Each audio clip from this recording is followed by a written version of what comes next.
Welcome to the Inner Rainbow Healing Show. Thanks for so much for joining me today. Thank you for having me. I'm very excited to just, have fun conversations that help people, whoever's listening. So, Me too. And I feel like having chatted with you a little bit and gotten to know a little bit about your story and your work, that this will be one of those conversations that will help people. So thank you for being here and sharing what you do. well, thank you for having me. I'm that intrigues me. Like, ooh, what thanks? Right? Would you like to share a little bit about your work and maybe what got you Yeah. into it? So, my name is Erin Treacy. I'm a people first leadership and business coach. And so, what that really means is that I really look at the heart of the business as the people who are in it and the heart of personal life, the heart of all of those things. People are what connect all of those things. And when we Mhm. start to really kind of focus on the people around us, we start to really make bigger impacts on how we show up, how we affect those people, and then ultimately how we lead and take care of others in whatever role that we have. And I think what a lot of people confuse is leadership is title, Mhm. and leadership is not a title. You can, if you're the person somebody at work comes to just for a shoulder, just to listen, you're their leader. If you're a Mhm. parent, you're clearly a leader. Even if you're like, well, I'm just a volunteer in this that's still leading. You're showing by showing up in your community.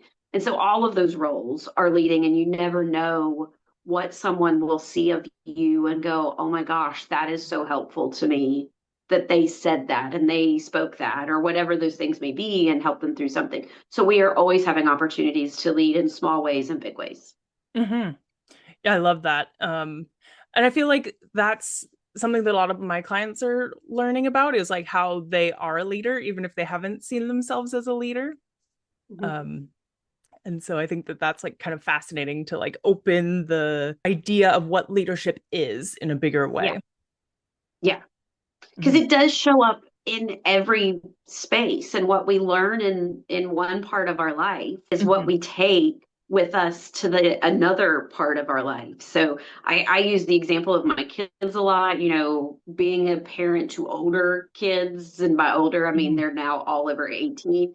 It's certainly one of those, I learn from them as much as go, oh, if I had had that conversation in that way, or if I had spoken to this Mhm. type of thing and said this, okay, I'm going to take that and use it at work or use it on, again, a volunteer committee that I work with, or maybe even just use it for myself. I really appreciate some of the things that they can do. And by being able to see them grow into themselves, and growing into yourself is leadership because you're growing into those parts of yourself. And like, oh my gosh, my kid just did that. Why can't I do that? Then so we learn from all of the people around us. And that's what real leadership is. It's being open to learning. If you think you know it all, you are not a leader. Yeah, totally. I love that. Um, yeah, I feel like there's always like little tidbits that we can pick up from different places. And then, like you're saying, like implementing it is what makes it powerful. Yeah. Before in our previous conversation, you mentioned that people first leadership begins with how you lead yourself. Do you want to share a little bit about that? I think we so much when we're in our life and we're in whatever those spaces are that are like, well, this is uncomfortable, or I had a bad day at work, or the kids are doing whatever, and the spouse is doing, whatever that's annoying you in all of any of those spaces, because we are human and we Right. do get annoyed by other people. So it's not trying to find perfection in that. You're gonna have those moments, but so often we point the finger outward, and it's all of those people are annoying, but somehow I'm not. And it's Yeah. those people aren't doing what I want them to, but it's not my fault they aren't doing what I want them to. It's Mhm. never the me. And so when I really break down leadership and start working with folks who are, going through whatever different middle management, early parenthood and work and balance and finding all of those things, why don't we start with you? How are you showing up? How are you talking to yourself? Are you telling yourself that you aren't smart enough? You aren't good enough? And those are all leadership, and we've learned those things from the people who led us through whatever point you are Mhm. in your life, right? So those are the messages we give ourselves. So if that's what we continue to give ourselves, that's also the message we're giving other people, that we don't think we're good enough. It's them, and then it's that blame game of it's those over there and no responsibility here. And so it really starts to become, okay, how can I show up in that conversation and it be more helpful? How do we have an uncomfortable conversation? We can't pretend that this uncomfortable topic of whatever it is doesn't exist, or just push it away, because then it just festers and becomes 10,000 times more. So, we have choices to make there. Do I either let it go and say that thing that annoyed me, I just is so irrelevant and so unimportant, I need to just move on and drop it, and it needs to not be on my list of all of those things? Or do I need to have an uncomfortable conversation and just get clarity? Is that what's needed? But I have to make a choice. They don't have to be choices I like, but those are the choices. And that's how we lead ourselves. And we start to show those examples when people see that you're asking that type of question in a really authentic, personal way. You're not like, you had an attitude with me an hour ago, because that's really not going to be helpful. But coming in and saying, something fell off during our conversation earlier. If you're talking to an employee, if you're talking to one of your kids, if you're talking to your spouse, something felt really off in that conversation. If you're talking to a friend, maybe they open up and tell you about some really bad thing that they may be going through, but maybe was embarrassed by and didn't want to really bring up or talk about. Maybe one of your kids tells you something that would be really nice to know and just gives you some insight into who they're growing into be. In all of those places, it gives us clarity, but we have to be asking the questions in such a way that it doesn't feel like we're, getting ready to take the whip out, but really kind of going, something is amiss. And is it me? If I'm mistaking what I'm seeing, and now we take ownership instead of you are not being nice to me. Well, maybe they don't really mean that they're not being nice to you. Maybe they just had a really, really bad day. Maybe like some people that's in this conversation, they randomly woke up with a sinus infection at 4 a.m. and have just been like, yes. And so, you don't mean to do those things, or you may not even notice they had done it. And by coming up to them and just asking in a really open way, they can go, you know what, I'm so sorry. I didn't mean that. I was in a bad mood about a text I got from somebody else. And you can go, okay, cool. Then I can put it down and just walk off because it's not something that pertains to me. Or you can dive in if it's a conversation that allows that. But it helps you on both sides. It lets you kind of choose again where this goes. Yeah, I love that idea of choosing again and like not digging deeper into the hole too. They may not be ready to go there, right? You just needed to hear, I'm just having a really bad day. I totally didn't mean that. If that's all they've given you, digging's not gonna help. And then it becomes about you. Yeah. And not actually, and so that's where we have to choose, like, this is not a conversation that's about me. It gave me clarity. I had the clarity of the information I need. And if they wanted to go deeper, they will. So I'm so sorry to hear that. That's, been there if you are in a place to talk about it. And if they aren't, like, keep moving. Totally. Yeah.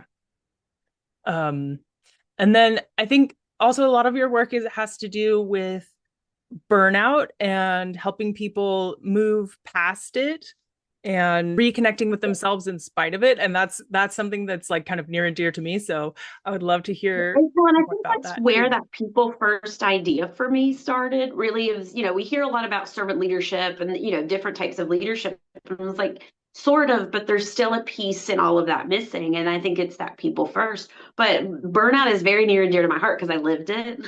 I didn't know that I lived it until way into it. And it's one of those when you're going through those burnout stages and that just exhausted, when you're exhausted more days than you're rested. If you've slept 12 hours, but you're still just like, I have no energy. I had issues with being nauseous. I couldn't eat food. It wasn't that I couldn't keep it down. I couldn't eat, like being around it.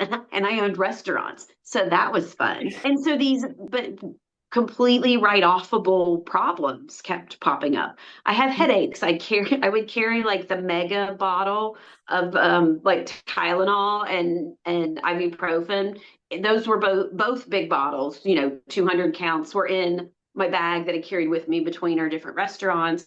I had spare bottles in the car. There was spare bottles in each of our restaurants so that I had those if I needed them in the store, if then just in case, what if the bottle ran out with the one that was in my bag? And so I stashed Tylenol and Advil around places. People just laugh. They're like, you really do. I have it everywhere because I had horrible back pain or I would get headaches constantly. And you write those things off as all women have headaches, right? That's just something we've learned to live with, and we have headaches and we just write that off. All women have back pain. That's just something about, having children or getting older. And it's part of being a woman is we have back pain, we have cramps. It's part of being a woman. And we write off all of these things that are signs our body is trying to tell us is too much. And so I was kind of spinning in that. And what I now know looking back, it was for a few years. It's really kind of COVID throws all time off for me. I think it happened to a lot of us.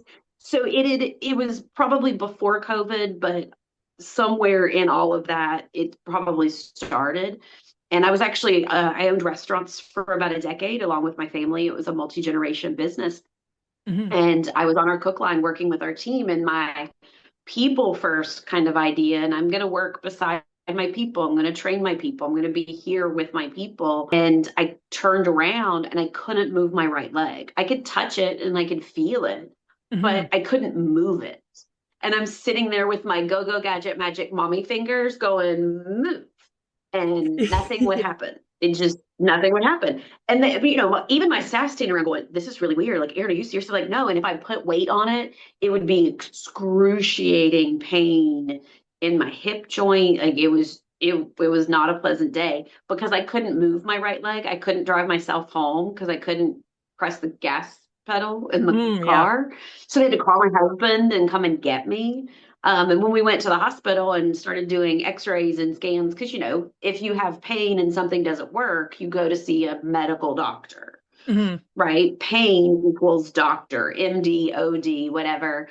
And they were like, you have severely compressed discs in your back to the point where there's bone degeneration, where it's been rubbing bone on bone, compressed they were shocked that I was like, yeah, I use my little lidocaine patch every few days when it hurts real bad and my Tylenol. And they just the doctors just stood there in shock. And I had just written it off so many times.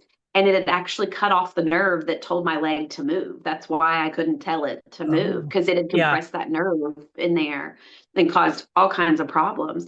And so even then, I still wasn't at burnout. There's a medical problem.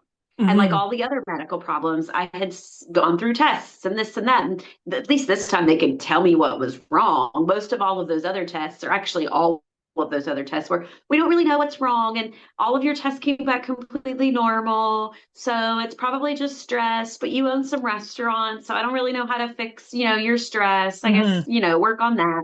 It's like, oh, okay, I don't really know how I fix stress when I run multiple restaurants at all hours, but cool.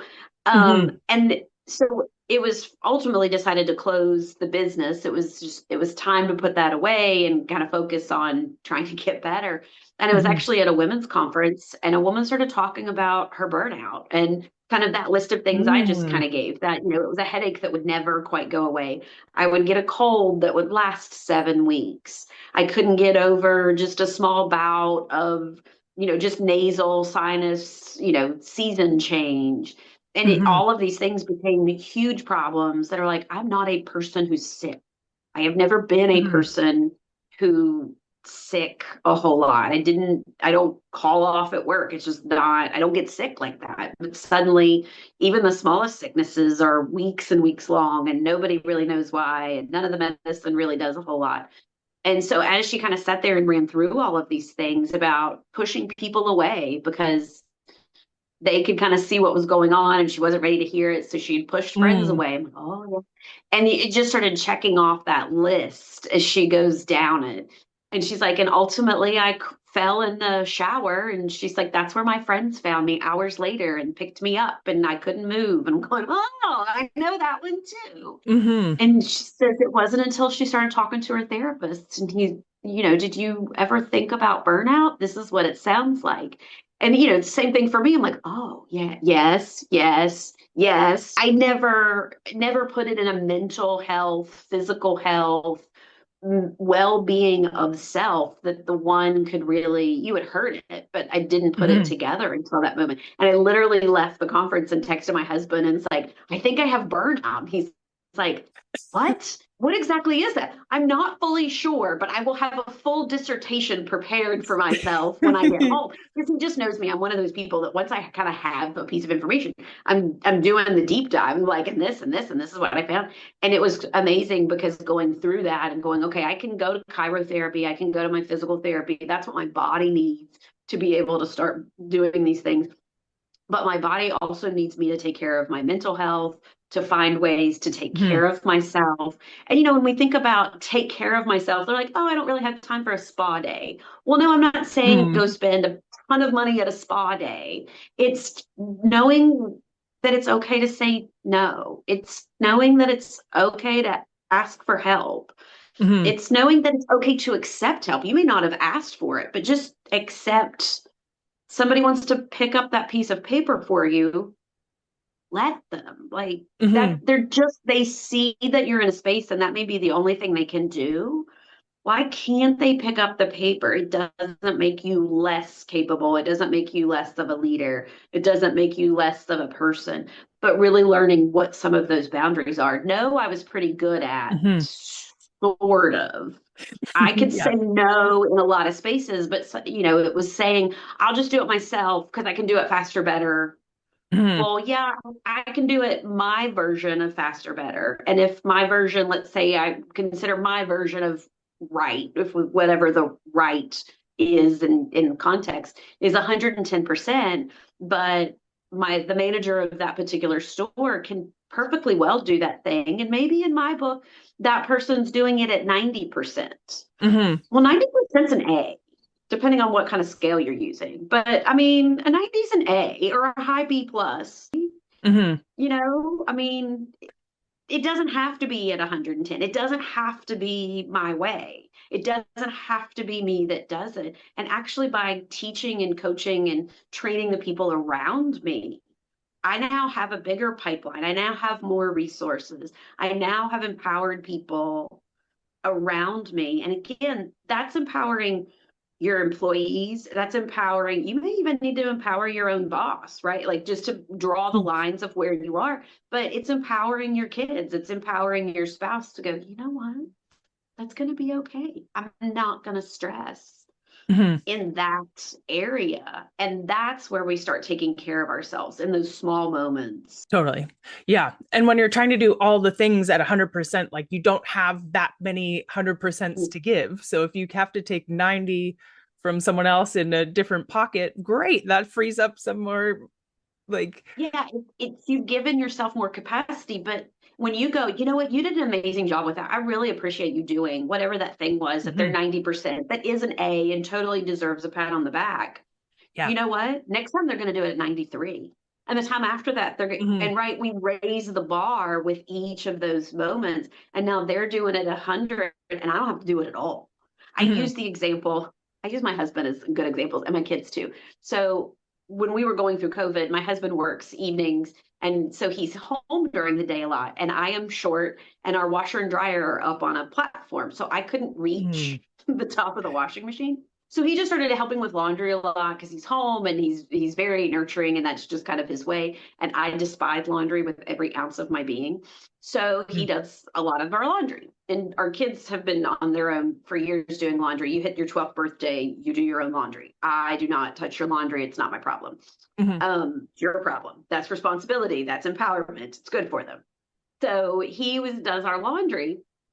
And so one day he's a lefty, I'm a righty.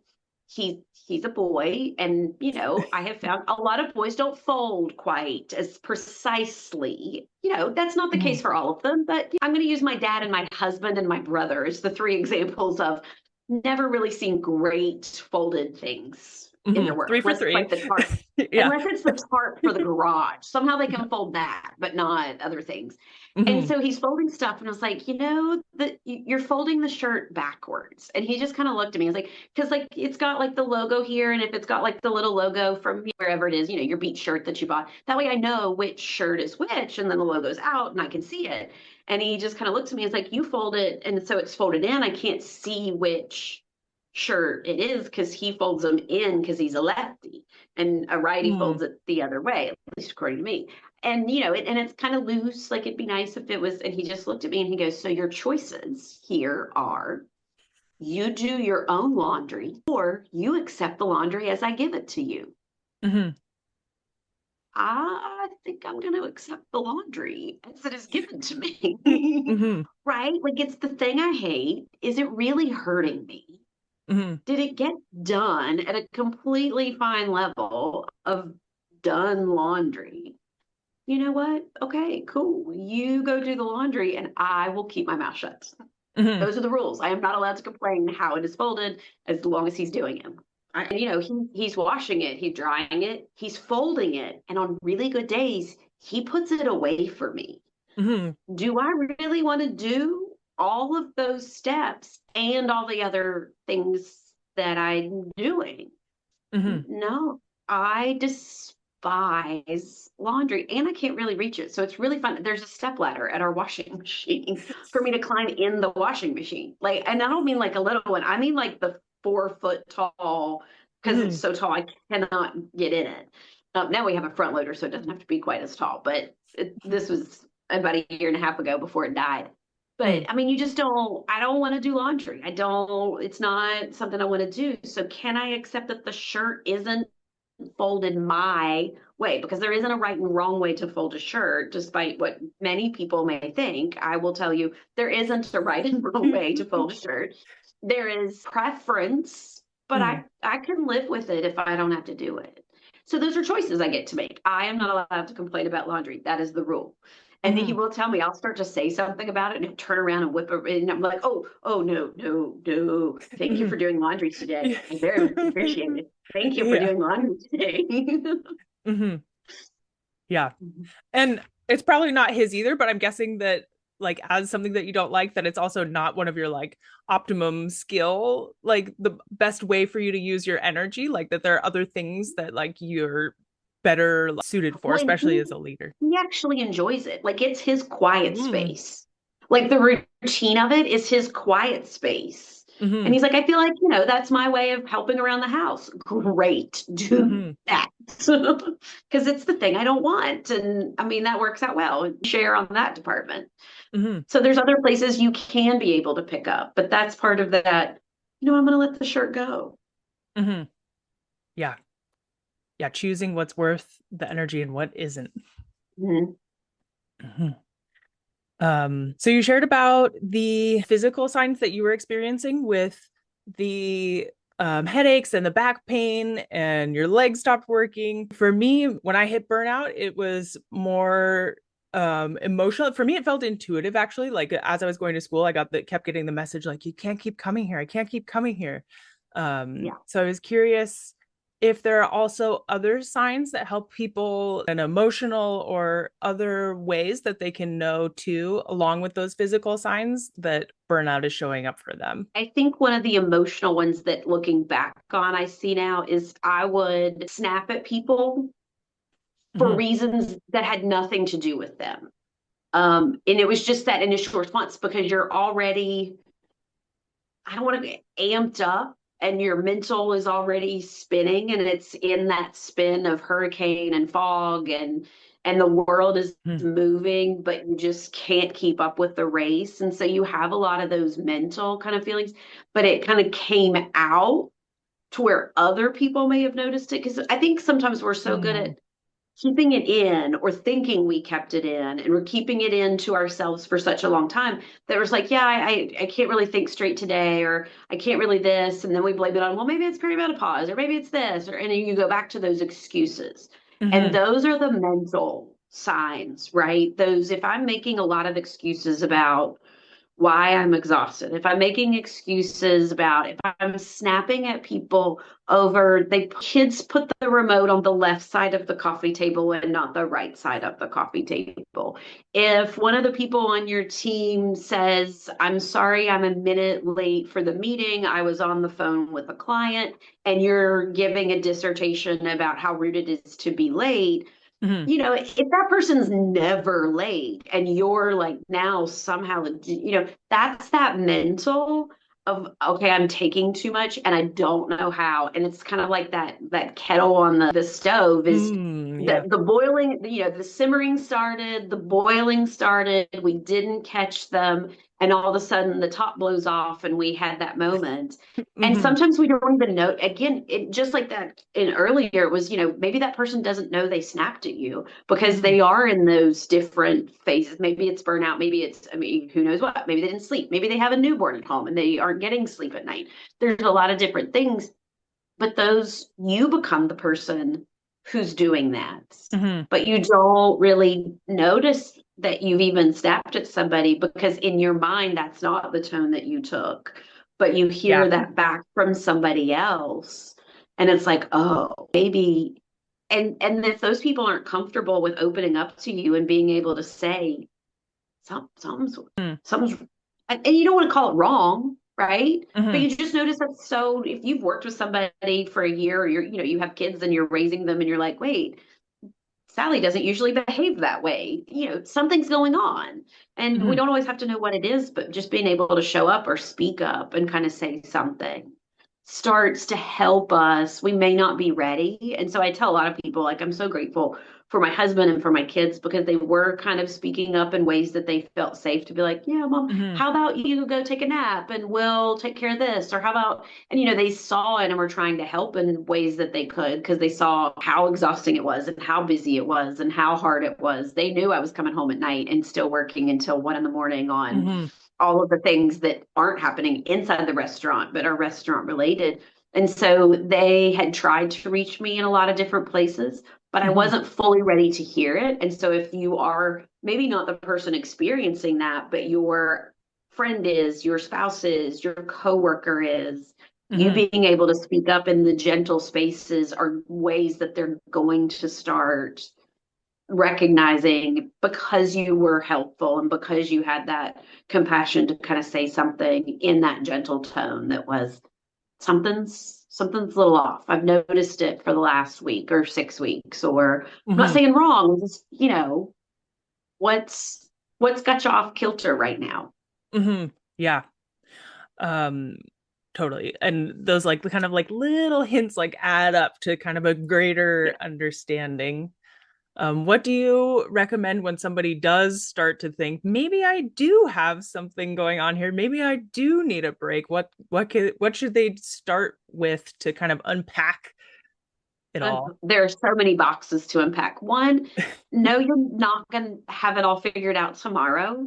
Hmm. But I think the fact that you have started down the path to even start asking questions. And I tell people, go and look at your Google questions. Like, go and look at your Google. What have you searched a lot lately? If you notice you're searching, stomach pains with a headache, and you're searching a Mm. lot of medical types of questions, if you're searching a lot of, I'm stressed, I don't understand my time management, they tell me to do this, and, all of these things that we're taught, like manage your time better, but they don't really explain what manage your time better means or how to actually do that when you're looking at your calendar. And so you start to notice this pattern in your Google feed that tells you so much about yourself, Hmm. that's probably a great way. If you wonder and you go look at that, it's probably going to give you a even more insightful hint. You're like, wow, I did research a lot of medical questions in the last 30 days about my headaches or my stomach pain or my backache or my this or my that.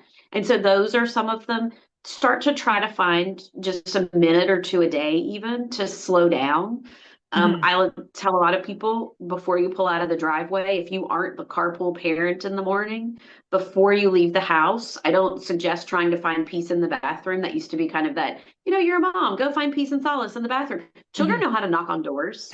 Yeah. Spouses know how to knock on doors. My dog will knock on the door. So there's no Right. peace there. There's no real peace there. But one of the spaces that I found for myself, and then working with a lot of my clients, is you are in your car by yourself at least once a day, probably. I mean, Mhm. maybe not, but for the most part, most people are in a car once a day. Mhm. Or, if you commute, you're walking to the bus stop or the metro, you're kind of by yourself. I mean, there's noise maybe, but you're kind of by yourself. Those are those 2 minutes to put stuff away before you leave the driveway. Put the phone down, put the stuff down.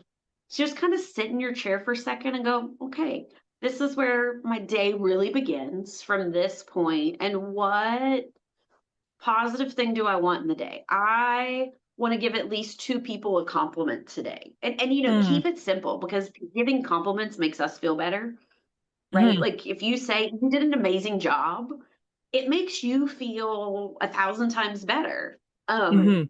and it just helps to move you forward. But that will also give you that same energy, like, oh, they really appreciated the feedback when you told, again, your spouse, your coworker, your kids, they did great at something.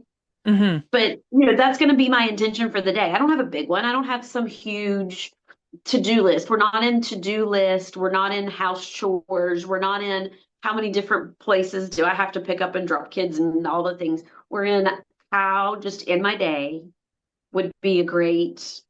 I want to compliment two people today. I'm going to make a point to do it with two. And then having that 2 minutes kind of in the car before you put the car in drive or reverse, however you get out of your driveway.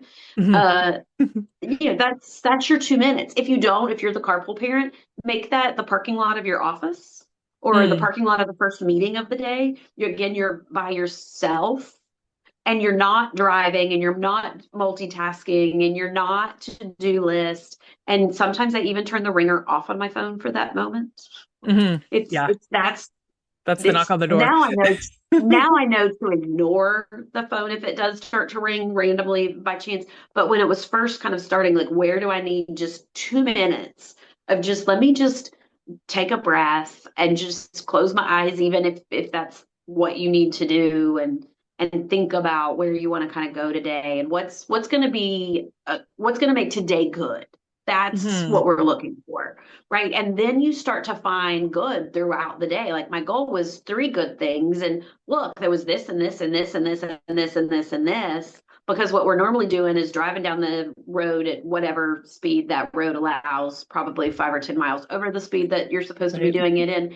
And we're thinking of the negative because it's just Mm. our brain, especially in fog, is teaching and telling us all of those negative things. So we've taken the breath. We've like, what's good, going to be good today?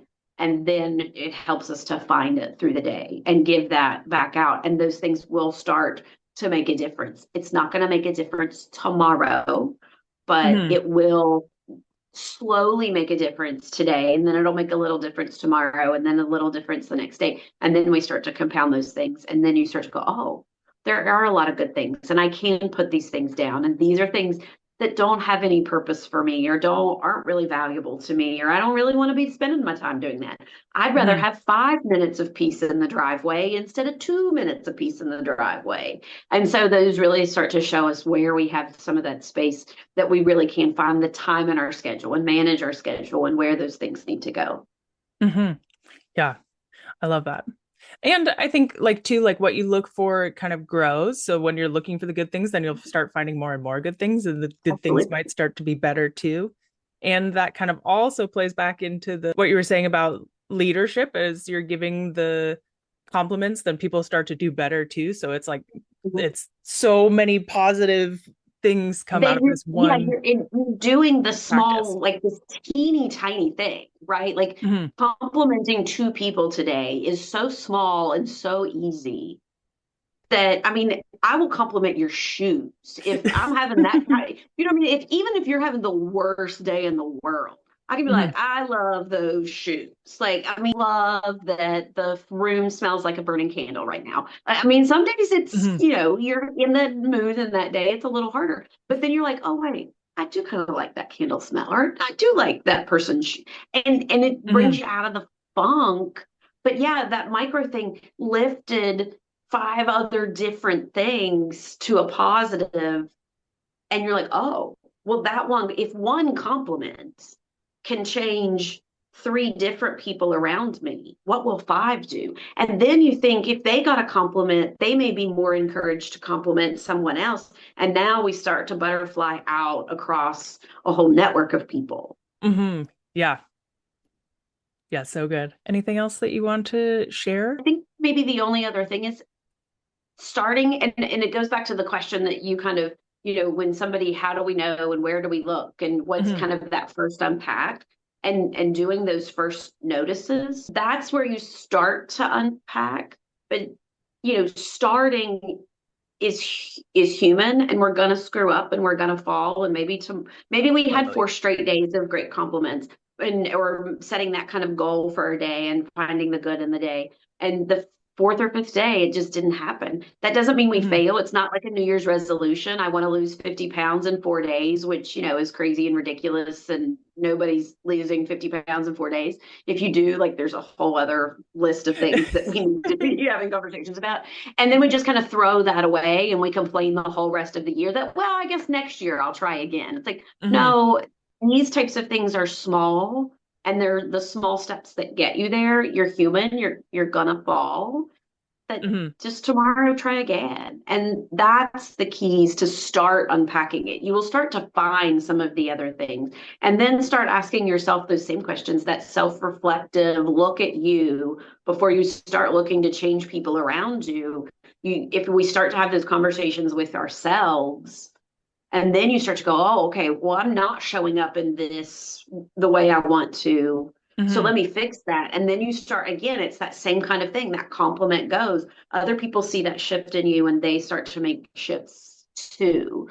And so, whatever micro thing you need to do that and just keep trying. Call, like, my breakout burnout day was about 2.5 years ago. Mhm. There are still things every day that I kind of go, oh, look, there it is. She's crept in again. And Mhm. you move it out. It doesn't go away. It just makes you way more aware and capable of getting yourself out before it gets way worse again. Yeah. Before your leg stops working or yeah. Don't go there. I just a suggestion from me. Yeah. Yeah, right. If possible, just don't go to that spot. Don't go there. Just don't do that. Yeah. Okay. Thank you so much for all of your Thank wisdom and you. insights. I think you had a free gift that you would like to share with listeners. Yeah. So, if anybody wants to kind of dive into this, or even to just ask more questions just for their own understanding, I do what I call just a clarity conversation. It's usually about an hour. You can do those through my website to pick a time on the calendar. It's not a sales call. It's not a conversation about, I'm going to pitch you something at the end. I always like people to understand that it is absolutely nothing to do with commitment to me. It's a space for somebody to ask questions or to talk about what they're going through, see if that's burnout, and maybe have some of those early conversations. It doesn't have to be, it is not intention of sales to you. It is a early conversation in your road and along your path. And so I do those. They're, like I said, sometimes they have gone into 2 hours because the Mhm. conversation is just that, needs to be that. And so I leave those open. I put it on the calendar for an hour, but it's just such a good conversation to start. Just kind of finding your steps. You may not be anywhere near going into, Mhm. let me get a coach to talk about this. You just need to Mhm. understand it and talk to somebody who's been there. So that's the purpose of that. And so if anybody ever needs that, you can do those through my website. Mhm. That's a really beautiful and generous offer. Thank you. Thank you so much for being on the show and sharing all of your inspiration and wisdom and stories and making a difference in people's lives who are working with burnout. That's why I do it. It so impacted me. I want to be able to kind of give that back to people that maybe you can't go to a women's conference, but if you hear the Mhm. story, then you can start your own steps. Hmm. Yeah. And I appreciate people like you who have a podcast like this that lets that get to so many people. So that's why I like to do this and like to connect with people who are talking about these types of things. Hmm. Yes. And thank you for reaching out and helping spread the word too. And for listeners, if this isn't you, but it is someone that you know, please send this on to them too. Like, I really Absolutely. feel like it's something that more people need to be hearing about because there are more people going through this than we kind of realize. And it's something that I feel passionate about talking about so that it's not something that we're all hiding and feeling kind of down on ourselves about if it's possible that we're there. Like I've been there, you've been there, like it's okay to be there. It's okay. It doesn't diminish you. It's not, doesn't make you less than or something wrong with you because. Hmm. So we Yeah. need to hear those things. Yeah. It's just it's a sign and an indicator that there's something else happening. Wrong. Yeah, Yeah. we need, it's time to start self-reflecting is what it's Yeah. telling you. Yeah. And we're happy to support people who are in that. Yes.